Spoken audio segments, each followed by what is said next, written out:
In the Access 5 module, towards the end, there's a little bit of, it's not necessarily a throwaway, and I was going to use that word, but that's completely and totally incorrect.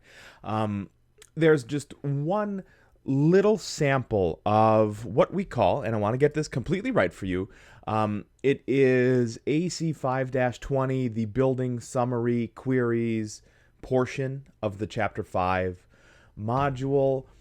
I just wanted to give you a couple of heads up here for when it is that you are working with that so that you don't kind of encounter a frustration there when the report, really the query that leads to the report, doesn't do exactly what you might expect it to do.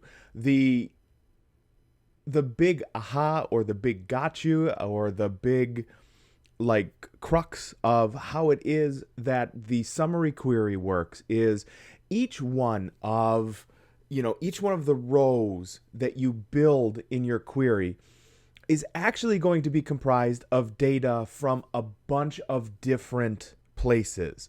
So what we're doing here with the summary query is we're getting things like minimums, we're getting things like maximums, we're getting things like sum or average or things of that nature. Those are the most, far and away, the most popular reasons that we would be running one of these summary type queries. But whereas in the modules 1 through 4, you will have had the opportunity to go in and edit those rows.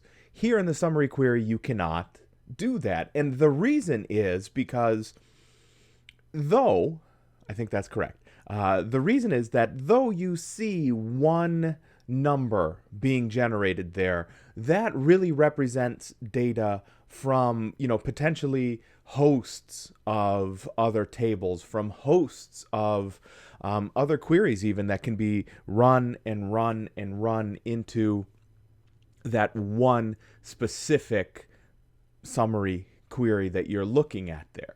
So whereas you could edit data before, you cannot do that here.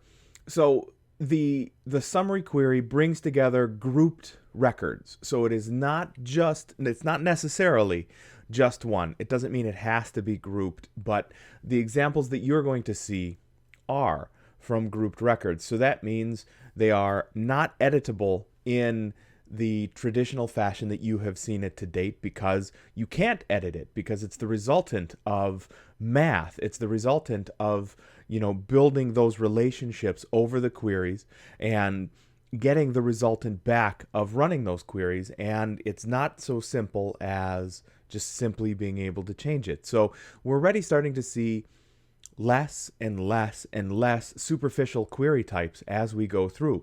These are getting to be a little bit more complex, and that's great.